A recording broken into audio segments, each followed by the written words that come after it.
Sisibog na ang ano ni Kuya Manok, dahil ito ang kanyang napakalakas na mating season na nangyayari taon-taon. Sa mga sandaling ito, iisang bagay lang ang laman ng kanyang isipan. Gusto ko nang mag-release, kaya naman, pinuntahan ni Kuya Manok ang kanyang ex-girlfriend. Pero syempre, ang ganitong klaseng kahilingan ay hindi niya pinagbigyan. Pero hindi naman sa hindi siya binigyan ng kahit katiting na pagkakataon. Basta't matulungan lang siya ni Kuya Manok na lutasin ang isang problema. Maaaring pag-isipan daw ito ni Elizabeth. Ito pala ay dahil hindi pa nagtatagal, may isang sisiw na tinangay ng pusa. Agad namang hinabol ni na Kuya Manok at Elizabeth ang pusa. Pero kahit na na-corner na nila ang pusa, hindi pa rin ito binitawan ang kanyang huli. Dahil mayroon itong mga kuting na gutom at kailangan ng pakainin. 10 araw nang hindi kumakain ang mga kuting na iyon. Ang marinig ito ni Elizabeth, sinabi niyang mayroon siyang maibibigay na pagkain. Pagkasabi niya noon, agad siyang umir. At maya-maya lang, isang dambuhalang itlog ang kanyang inilabas. Ito ay isang sariwang itlog na punong-puno ng sustansya. Sobra-sobra pa ito para mapakain ng ilang mga kuting. Ang ganitong eksena ay talagang kakaiba para sa mga nakakakita. Pero para kay Elizabeth, ang itlog na hindi napertilisa ay walang buhay. Kadalasan, kapag nangingitlog siya, tinatapon niya lang din ang mga ito. Kaya't ang pagpapakain nito sa mga kuting ay hindi na masasabing isang aksaya. Pero ang pasang nasa harapan nila ay mayroong kwelyo sa leeg. Ibig sabihin, mayroon dapat itong amo o nag-aalaga. Maging ang pusa ay hindi alam kung saan magsisimulang magpaliwanag. Nang mga sandaling iyon, biglang may narinig si Kuya Manok na isang kakaibang ingay. Sa malawak na espasyo sa kanilang harapan, mayroon palang napakaraming butas. Ang ingay ay nanggagaling sa mga taong naguhukay sa loob ng mga butas. Ang mga taong ito ay may mga matang walang buhay at halatang hindi normal. At isa sa mga babae roon ay ang amo pala ng pusa. Lumalabas na 10 araw na ang nakalipas, isang halimaw na kaluluwa ang biglang nagpakita. Pagkatapos, kinontrol nito ang mga residente para maghukay ng walang tulog at walang pahinga. Habang ang halimaw na kaluluwa naman ay nagmamanman mula sa dikalewang nayon. Pero sa kasalukuyan, ang mga batang nasa nayon ang nasa pinakadelikadong sitwasyon. Ikinulong sila sa isang maliit at madilim na silid. Sa buong panahong iyon, hindi pa sila nakakakain ng sapat. Mukhang malapit nang mamatay sa gutom ang ilan sa kanila. Kaya pinagsama-sama nila ang kanilang lakas para sirain ang pinto. Ang malakas na tunog ay agad na nakuha ang atensyon ni Kuya Manok. Ang nangungunang bata na nagngangalang Xiao Cheng ay pinigilan ng bantay. Gusto niya sanang paunahing tumakas ang iba. Pero sa kasamaang palad, wala silang naging pagkakataon. Dahil nakatutok sa kanya ang baril ng isa pang bantay. Nang makitang nasa bingit ng kamatayan si Xiao Cheng, isang malakas na kuryente ang biglang nagpatamba sa kanilang dalawa. Iyon pala, tamang-tama ang pagdating ni Manokman at Elizabeth. Nag-type si Elizabeth ng ilang linya sa kanyang cellphone. At ginawa itong voice message para utusan si Xiao Cheng na talian ang lalaking nakahandusay. Noon lang napagtanto ng mga bata, na hindi ordinaryong manok si Elizabeth. Pagkatapos, pumunta silang lahat sa bahay ni Xiao Cheng. Dahil matagal nang hindi nakakakain ng sapat, nagluto sila ng ilang mangkok ng chicken ramen. Pagkatapos ng hapunan, gusto ni Elizabeth na kasama si Manokman. Natingnan ang mansyon kung nasaan ang ghost beast kinabukasan. Pero nang malaman ni Manokman na ang ghost beast na iyon ay hindi ang target na hinahanap niya, agad siyang tumanggi. Wala siyang pakialam kung sino man ang nagdurusa dahil sa ghost beast na iyon. Dahil sa ugali niyang iyon, labis na nadismaya sa kanya si Elizabeth.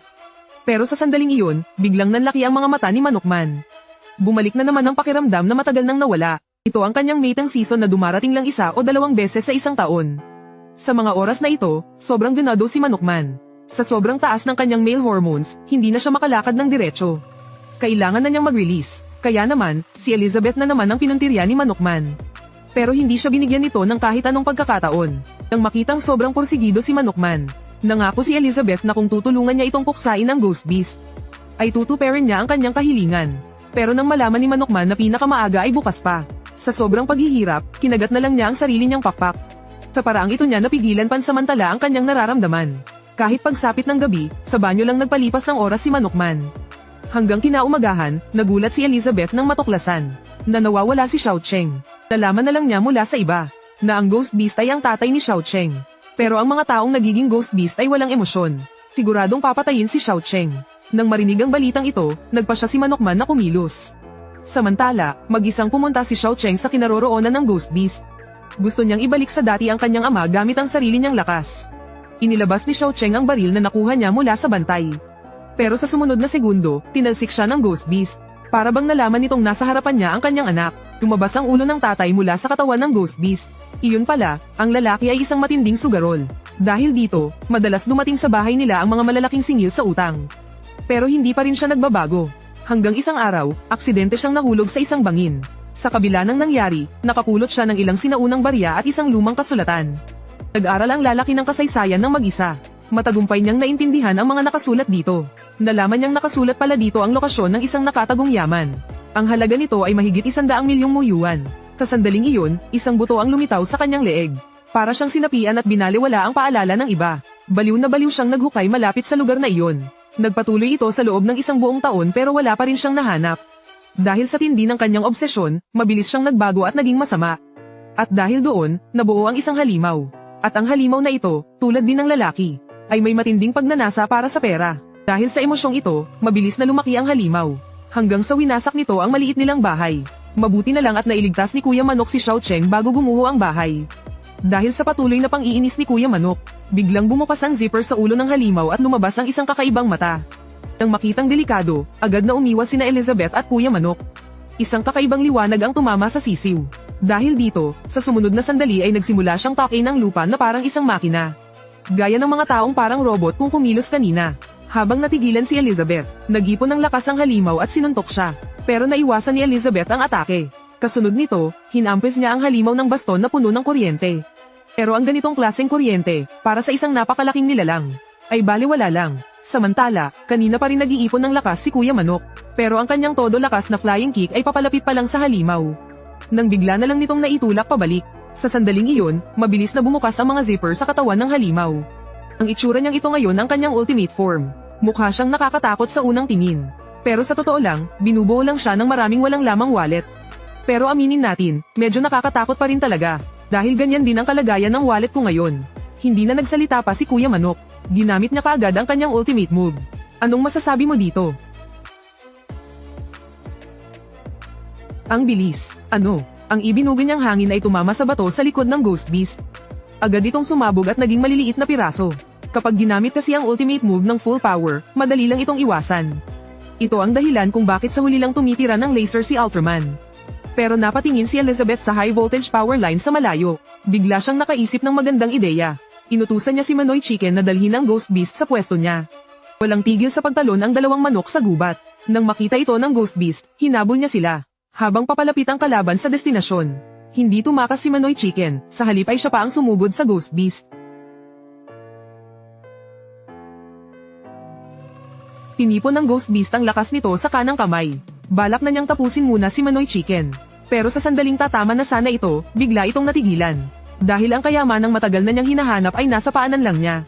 Samantala, lumundag naman si Elizabeth sa ibabaw ng high voltage line. Habang ang Ghost Beast ay tuwang-tuwa pa. Pinadaloy niya ang kuryente at kinuryente ang kalaban hanggang sa halos maluto na ito. Ngayon, perpekto na ang tiyempo. Muling nagbuga ng hininga si Manoy Chicken. Agad na tumagos ang napakalakas na enerhiya sa bungo ng Ghost Beast. Sa huli, bumagsak ang Ghost Beast kasabay ng isang malakas na pagsabog. At ang mga taong kontrolado nito ay nanumbalik na rin sa kanilang katinuan. Balak sanang singilin ni Manoy Chicken si Elizabeth sa kanyang pangako. Pero itinatanggi niya ang kanilang usapan. Nakalimutan mo na ba? Alam mo bang galit na galit ako sa'yo? Hinding-hindi ko hahayaang hawakan ako ng isang tandang na tulad mo. At iyan ang mga pangunahing nangyari sa episode na ito. Ngayon, magdagdag pa tayo ng ilang detalye. Matapos matalo ang Ghost Beast, nanambalik sa katinoan ang tatay ni Cheng. Pero sa mga oras na iyon, bagong busted si Manoy Chicken kay Elizabeth. Kaya galit na galit siya. Ibinigay na niya ang lahat pero wala siyang napala. Sa unang tingin, parang gustong ibunto ni Manoy Chicken ang galit niya sa lalaki. Nagbuga siya ng energy breath na bomb alat sa lalaki. Dahilan para agad hamarang si Cheng sa harap ng kanyang ama. Pagkatapos, sinabi pa ni Manoy Chicken na idadamay na rin niya si Cheng. Pero sa totoo lang, ang ibinuga niyang hangin ay wala namang kahit anong pinsala. Sa halip, ginaising nito ang tunay na pagmamahal ng isang ama. Umalis ka dyan, Cheng. Kung may papatayin ka, ako na lang. Sa huli, siguradong nagsisi na ng lubusan ang lalaki. Ginamit ni Manoy Chicken ang kanyang talino para ayusin ang problema mula sa pinakaugat nito. Mas makabuluhan at mahalaga ito kaysa sa anumang laban. At dahil na rin sa pangyayaring ito, ay nagbago ang tingin ni Elisa sa kanya. Kaya sa huli, si Kuya Manok